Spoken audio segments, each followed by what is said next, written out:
What's up, everybody? Welcome into the Next Pats podcast. I'm Phil Perry, coming at you from the Indianapolis International Airport. This is becoming an annual tradition for Next Pats. As I leave the combine, we put a little podcast together because we've just got so much content inundating us that we want to inundate your podcast feeds. So here we are. Today we're going to wrap up the combine, essentially. Still plenty of workouts to be had, but essentially, for our purposes in the media, maybe another 24 hours or so, people start to take off. A lot of the meetings start to die down a little bit. So we're getting to the end of the week here, and it feels like a good time to wrap up that which we have learned with Sports Illustrated's Albert Breer. Nobody better. So plugged in. He is an absolute machine this time of year, and it has to be. For Vegas 550-84 at AD 21. There you have it. If you didn't know that I was at the airport, because of my generic background, now you do. Albert is so plugged in, great person to talk to when it comes to this sort of thing. I will just add a couple of quick combine buzz-worthy items, things that I've been able to learn over the course of the last 24 hours or so since we podcasted last. Just talking to people, more people from a variety of different areas around the league who know Eliot Wolf and who know Mike Vrabel, and they understand that Eliot Wolf does have that is my flight that's about to start boarding. Group number one. That's not your boy. I apologize for this. This is one of the hazards of doing a podcast at the airport. Talking to people who know Eliot Wolf and Mike Vrabel, they really don't see. Even though Eliot Wolf has final say in his contract, he basically let that be known. And you're going to hear Albert Breer talk about that in our conversation here. People who understand the personalities at play, they don't see a lot of butting of heads. So I think you're going to see and hear about Eliot Wolf being relatively deferential to the new boss. I think it's also worth pointing out a little bit of news from earlier this morning. Pat Stewart, who is the director of pro personnel for the Patriots, is taking the general manager's job at the University of Nebraska. So onward and upward for Pat Stewart when it comes to taking control of a football front office. At the college ranks, much different world there. We know now opportunity for growth for a lot of these front office people, scouts, talent evaluators, to be able to spread their wings in that way. So Pat Stewart will move on. Will be interesting to see how the Patriots replace him. Some scouts in-house that I think would certainly be worthy of that sort of elevation. So we'll keep an eye out for any potential promotions there. But Pat Stewart is part of this Eliot Wolf front office. He is now moving on. I don't think that necessarily should tell us, hey, there's some uncertainty for these Eliot Wolf people, quote unquote, the way the structure is now in New England with Ryan Cowden in and Mike Vrabel obviously in. But there's always uncertainty in this job and in this profession. And so for Pat Stewart to be able to move on, find something else, it just means a little bit more change for this Patriots front office. Last thing before we get to Albert, just talking again to people who know Mike Vrabel. Even though in the last podcast, we talked about how there is a chance that Travis Hunter ends up falling to the 4th overall pick, and it would seem like a great selection for the Patriots because as one of two consensus blue chip players in this draft class for a team that is in dire need of blue chip talent, go get him, right? It's hard for people who know Vrabel to wrap their heads around Vrabel taking somebody in the top 5 who might weigh 180-ish pounds. Hunter is what he is in terms of an athlete. And he's dynamic and he's phenomenal. But this is a big people kind of game. Mike Vrabel is a big people focused kind of coach, according to a lot of people who know him. And so, it's impossible to say with certainty now as we sit here months away from the draft. But even if Hunter gets to them at 4, which was a story and an interesting one, as far as I'm concerned, earlier in the week, do the Patriots actually take him? Or would they pass on him? Or would they trade that pick if there was interest in Travis Hunter, somebody coming up to maybe get him because he is such a rare and unique talent? All interesting dynamics at play and still plenty more for us to figure out as we get closer and closer to the draft. All right, without further ado, let's get to our conversation with Albert Breer because I got to get on a flight.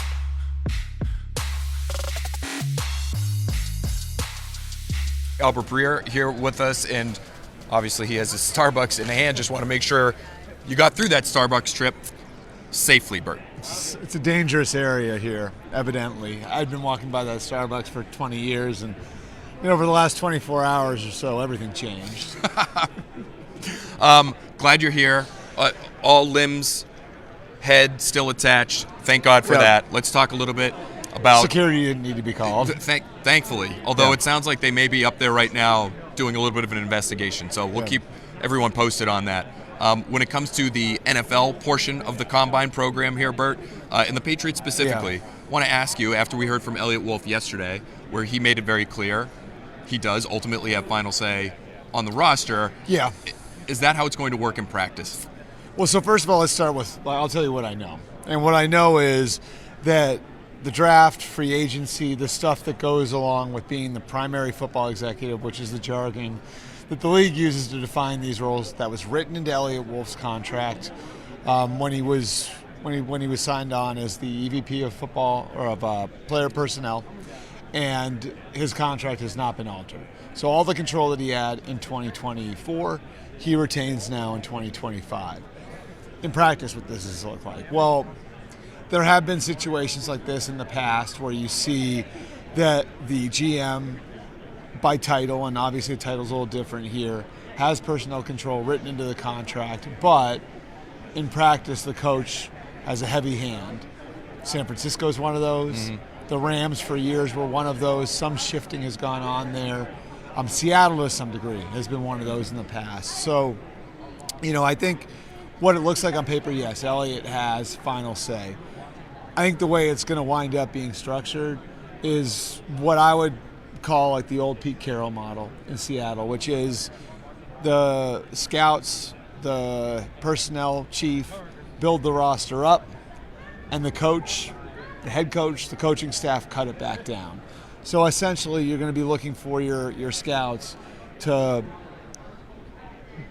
build the roster up and put players in front of the coaches and essentially pick the players based on what the coaches want. And then when the coaches get them in-house, the coaches cut the roster back down. That's interesting to me, Bert, just because it does feel like Vrabel's say is going to be so significant, even early in his tenure here as head coach, that the 4th overall pick comes up and say something unexpected happens, and there are 2 players there that everybody really likes, but Eliot likes one more than the other, and Mike likes the other guy. Isn't it going to be Mike's call in that situation? It just doesn't really work like that, though. Okay. And I think Mike is going to have the hammer on. Like, I think when it comes to those sorts of and look, you can have people on a board that are sort of stacked, and the grades are similar, and so you go with one over the other for some reason. But these aren't like. I think people have this idea that everyone is like separate in their own rooms watching tape, and then they come together on one day and say, "I like this guy. No, I like that guy." But there's a reason. There's a lot of final conversation say is in these There's contracts. a reason final say is in these contracts for sure. If you are battling over these things a lot, it's not going to work. Sure. So I think really for Eliot, for Ryan Cowden, and for that entire staff, a huge part of this is going to be how do we go and see players through the coach's eyes. It's Mike Vrabel's vision for the team that they're building out. It's not Eliot Wolf's vision for the team. It's Mike Vrabel's vision for the team.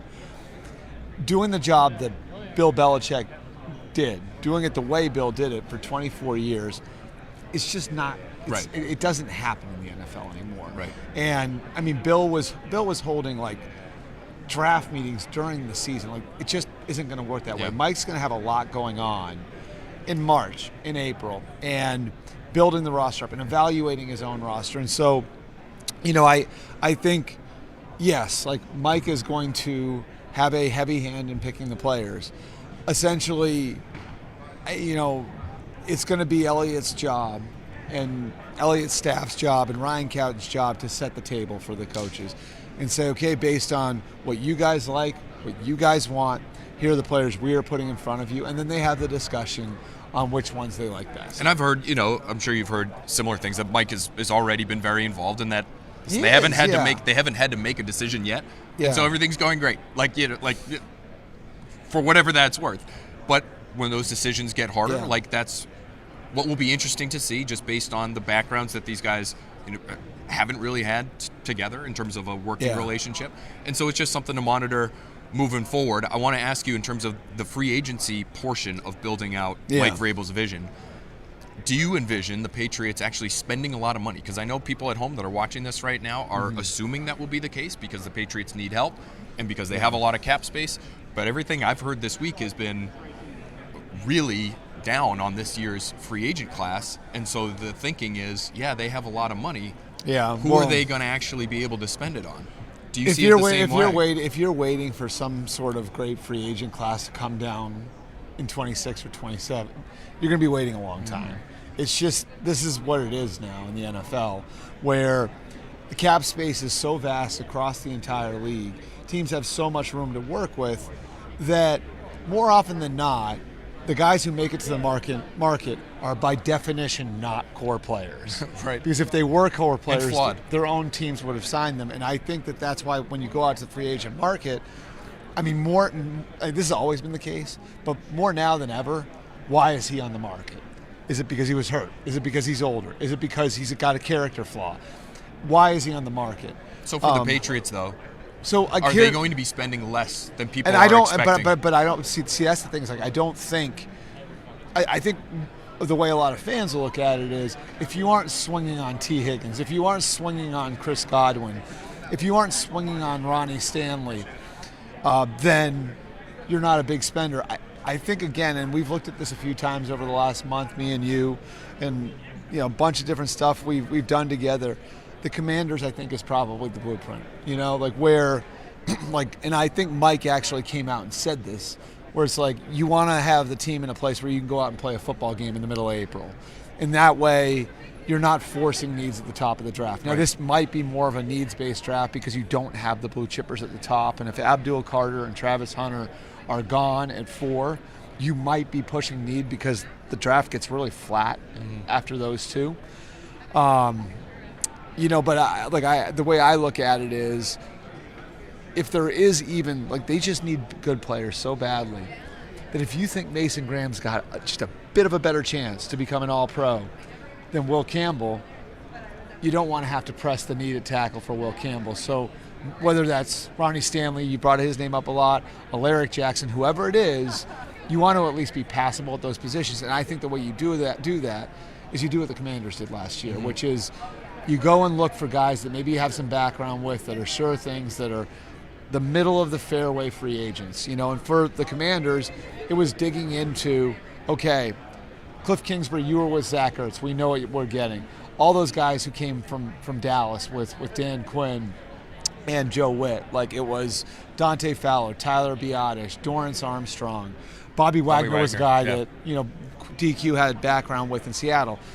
Those guys weren't franchise-altering players, but it accomplished what Vrabel was talking about there, whereas when they got to the draft, they didn't really have to force it, right? They didn't have to force a need with all those picks that they had last year, and then put them in a position where they could be competitive pretty quickly. And then obviously the quarterback played at an unbelievable level and took a team that probably was maybe a 500 or worse roster and got them to 12 wins. I think the one name would be, if they're going to spend big, that it wouldn't surprise me at all if it was an overpay, because that's what you do in free agency. Yeah, it would be Ronnie Stanley. I agree. The need is so great there, and the Ravens are talking this week they're confident they're going to be able to figure something out with him, but we'll see. Do you look at a Harold Landry, because Vrabel has background with him? Yeah. You know what I mean? And he's different than what the Patriots have had in the past, and I think there are evaluators who sometimes look at a player like Harold Landry who I've heard played somewhere much closer to 235 than 255 or whatever he's been listed at in the past. And for Bill Belichick, that probably wouldn't be a fit because he wants these big heavy guys that can set the edge on first and second down. Right.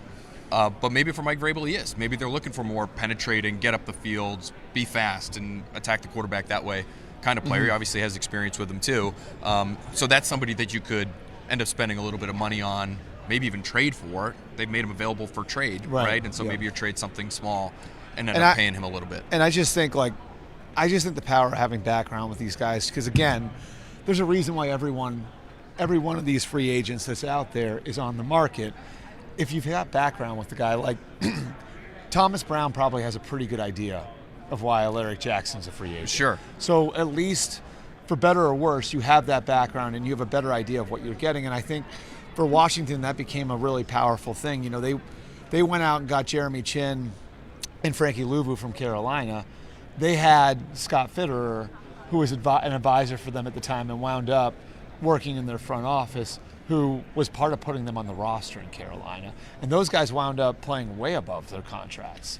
Right. Because they had that institutional knowledge. So I think whether it's like we said, Thomas Brown with his background with the Rams and the Panthers and the Bears, Josh McDaniels, his background with guys who played for the Raiders, Mike, Stretch, all those guys who have background with a ton of guys with the Titans. You have, Terrell Williams has background with guys at the Lions. I think using some of those connections that you do have to get guys you have institutional knowledge on can help turn your team around. How do they figure out this receiver position, Bert? We just talked to Travis Hunter earlier today here inside this room.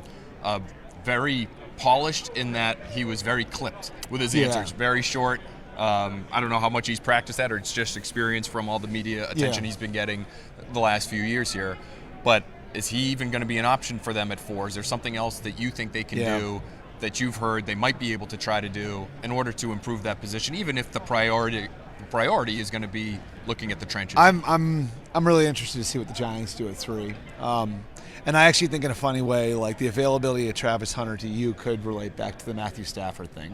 Because if the Giants land Matthew Stafford, now all of a sudden they're looking at it and they're saying, okay, Cooper Kupp's probably coming. We've got Malik Neighbors. We're going to draft Travis Hunter 3rd overall to play corner, and then Moonlight for us is our 3rd receiver. Which all of a sudden the Giants look pretty interesting. You're in the mix, right? Yeah, they all of a sudden look pretty interesting on paper. But I do think whether or not the Giants take a quarterback at 3, because it feels like the Browns are in the market to both get a veteran and draft one, whether it's at 2 or on day 2.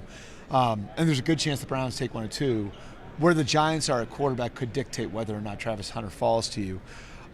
Because would they force it if they don't get Matthew Stafford and Cam Ward goes at 2?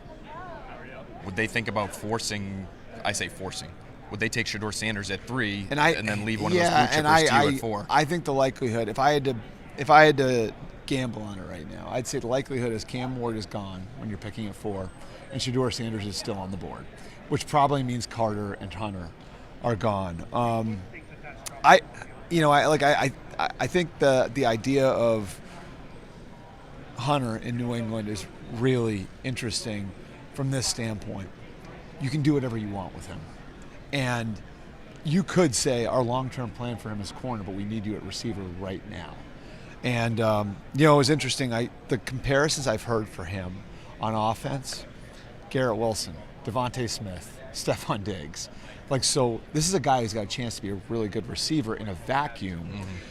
And I think if the reason he's being projected to corner is because that's the way they did it at Colorado, where because so much of this is not about game day. It's about how you're allocating your time Monday during the week, right? How are you going to do that? And at Colorado, what they did is they had him in defensive meetings. They had him practicing as a defensive player. He was part of the defensive game plan.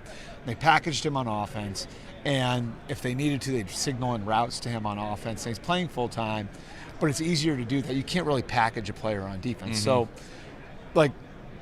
I think that's why everybody says to get the most out of him, you probably have to play him full-time on defense, and maybe his ceiling's a little higher on defense. But if you're the Patriots, why couldn't you just say, as a rookie, we need you on offense, and then we're going to evolve your role over time, and maybe over time, maybe that allows you to kick the can down the road on getting a number 1 receiver until 2026. You Band-Aid the problem for now, and then eventually he's playing opposite Christian Gonzalez, and he's your number 2 receiver. Right. It's a fascinating problem for whoever ends up taking Travis Hunter to have, because I've heard very high-end projections from people here this week about his ability to play corner. But I've heard Devontae Smith, the ball skills are just ridiculous. They're incredible. Even if he's not the fastest straight line speed, he's not Xavier Worthy probably in terms of his 40 time. But the ability to find the football, track it, and catch anything that is within his grasp is really next level. And the cool thing is the character's really good too. Character's great. The one, I guess you would call it a knock, but you understand it, for him as a receiver is he needs to figure out how to polish his game in that regard. Running routes, understanding defenses, that's just how it was described to me by one receivers coach this week. But if you can start to focus some of your time the way you're talking about for somebody like that, you should assume that polish is going to show up. And that's the thing, what you watch and what you're seeing when you're watching him is without him doing that very much at all. And so the idea that he could develop a little bit as a rookie into a receiver, and then maybe you you flip the plan in year 2. It's just, that's what's so cool about like this guy in particular. And I'd say this about him too. The amount of mental toughness, physical toughness, mental focus, conditioning, concentration. I mean, to be able to pull off what he pulled off, like, no one should, there's no question about his football character. And like, I've heard this from a lot of people who are in Tennessee with Mike, you have to be a certain way to play for him, right? Like, you have to have certain personality traits. Now, it doesn't mean that they can't take risks somewhere along the line. But the core of Mike's team is made up of, and when they were good, was made up of people that were really in line with what he wanted culturally. And you go and get somebody like Travis Hunter, who I think would buy in and be that sort of person. It's fun to think about. It's fun to think about all the things that are possible with a guy like him. Last thing I want to ask you. Yeah. Tom Brady, is he going to be in hot water with the NFL based on this story that led to the incident at Starbucks between Brady and Matthew Stafford? Like, is this going to be an issue, or is this just this just a nothing flip on the radar? I have heard the Yellowstone Club is pretty cool, and so like, sure, it sounds fantastic. Tom and Matthew both being there at the same time isn't the craziest idea in the world. Matthew has permission to talk to other teams and to suss out his value, and it's a fascinating situation, because I think one thing that Tom is really focused on is creating credibility for the Raiders and showing people like we are different than we were before. And that was, they got Ben Johnson to interview. Ben Johnson wasn't going to interview there, in part because Brady got on the phone and told his agent, like, look, like, this is not the same old Raiders. And we have backing from Tom Wagner, his business partner, who he owns the British soccer team with. And we have backing from Egan Durbin, who's on the board at Manchester City and is the CEO of Silver Lake Capital in California. They're trying to prove that they are different now. Like, this is a different operation. And Pete Carroll gives them credibility. I think John Spytek gives them credibility. And Matthew Stafford would certainly do that. It's just so interesting to see him in this role now. And he's not going to be there day to day, because he's going to continue living in Florida because all the family stuff and everything else. But you just listen to what Pete said up here about working with Tom. It's going to be interesting to see the way that they use the power of Tom Brady's name there, and it'll be interesting, I'm sure, for everybody out there watching here in New England to see what sort of difference he can make in a very different arena of pro football. No question. Yeah. Albert Breer, thank you very much. Great stuff. Head on a swivel at Starbucks.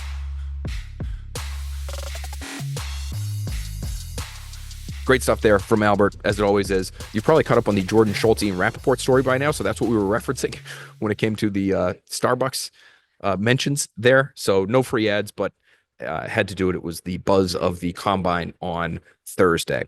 All right.